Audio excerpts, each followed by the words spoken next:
A blessed and wonderful day to everyone. Welcome to our daily podcast, Hope and Strength for the Journey.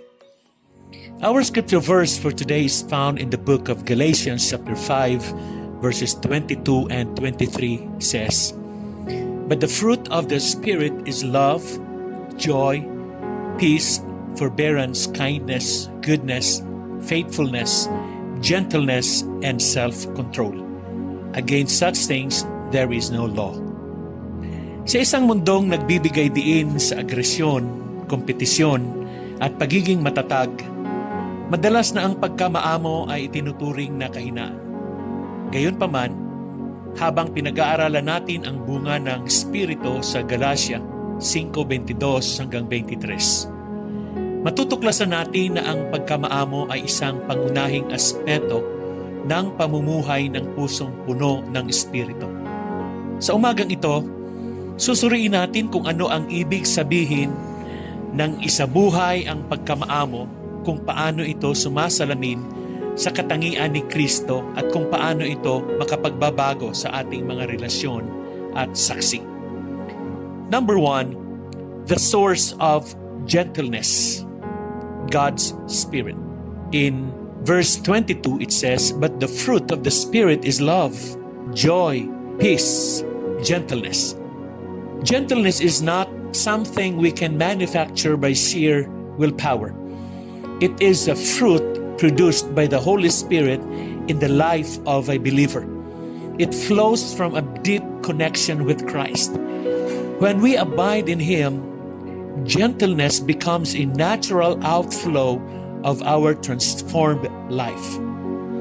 Isipin mo ang isang ilog na dumadaloy ng mahinahon sa isang lambak. Ang pinagmulan nito ay hindi nasa lambak kundi sa mataas na bundok.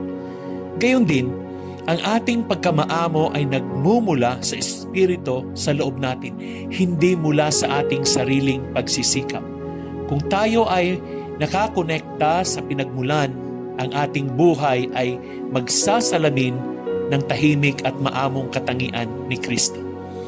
Ask yourself, are you relying on your own strength or are you daily yielding to the Spirit to produce gentleness in you? If we are connected to Christ, our lives will naturally reflect His tender care, just like a gentle river flows from its source. Amen.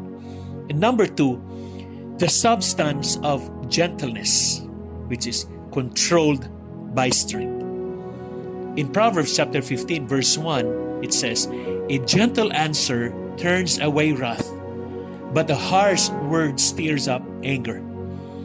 Gentleness is often misunderstood as weakness, but in biblical terms, it is power under control. It's the ability to respond with calmness and grace, even when provoked. Jesus described Himself as gentle and lowly in heart, yet He was never weak. He was the embodiment of strength restrained by love. Isipin mo ang isang makapangyarihang kabayo. Ito ay may napakalaking lakas. Ngunit kapag ito ay sinanay at naamo, maaari itong ihandog sa isang simpleng hawak na mga panggatong. Ito ang pagkamaamo, lakas na kinokontrol para sa mas mataas na layunin. Sa parehong paraan, tayo ay tinawag na ipakita ang lakas sa kung paano tayo tumutugon sa iba ng may kabaitan at pag-aalaga, kahit na may karapatan tayong maging masungit o matatag. How do you respond when you are wronged or provoked? Do you let anger and frustration dictate your actions, or do you allow the Holy Spirit to guide you in gentleness, harnessing your strength for God's glory? Number 3, the significance of gentleness, a witness to the world. In Philippians chapter 4 verse 5 says, "Let your gentleness be evident to all. The Lord is near." Gentleness is a powerful witness to a world that thrives on harshness and aggression. When we respond with gentleness, it stands out as countercultural, drawing others to Christ. The way we treat others, especially in difficult situations, can open doors for sharing the gospel. Isaalang-alang ang kwento ng pagkikita ni Jesus sa babae na nahuli sa pangangulo niya. Ang masa ay hadlang batuhin siya. Ngunit si Jesus na puno ng pagkamaamo ay nagsabi, ang walang kasalanan ang siyang unang bumato. Ang kanyang maamong tugon ay hindi nakompromiso ang katotohanan, kundi nag-alis ng galit ng masa at nagbigay sa babae ng pag-asa at biyaya. Ang kanyang pagkamaamo ay nagbago ng isang sandali ng paghatol sa isang sandali ng pagtubos. Is your gentleness evident to those around you? In your workplace, in your home, and in your community, are you known for your gracious and gentle spirit?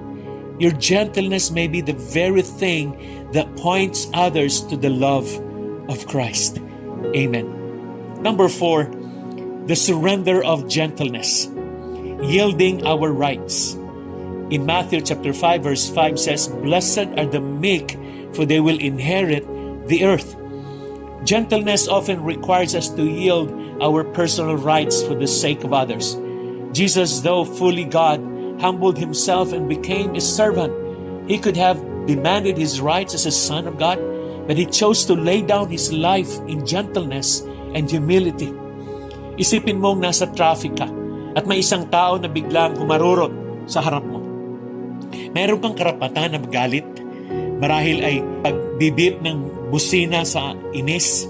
Ngunit sa halip, pinili mong magpaunlak. Hinayaan silang makalampas. Sa maliit na kilos ng pagkamaamo na yun, isinusuko mo ang iyong karapatan para sa kapayapaan. Ang buong ministeryo ni Jesus ay tinatakan ng ganitong uri ng kababaang loob. Palaging iniisip ang kapakanan ng iba bago ang kanyang sarili. Are you willing to lay down your rights for the sake of gentleness? Whether it's in your marriage, your friendships, or in your community, sometimes the greatest act of strength is yielding in gentleness. Amen. As I wind up, gentleness is not optional for the believer. It is a reflection of the character of Christ. As we seek to walk in the Spirit, may we grow in this fruit, demonstrating to a watching world the beauty of a gentle and humble Savior. Amen. Today, ask God to cultivate a gentle spirit within you. In a world that values strength and dominance, let us be a people who reflect God's gentleness, strong yet tender, powerful yet controlled, gracious yet truthful. Amen. Let us pray. Heavenly Father, thank you for showing us the perfect example of gentleness in Christ. Help us to rely on your Spirit to cultivate this fruit in our lives.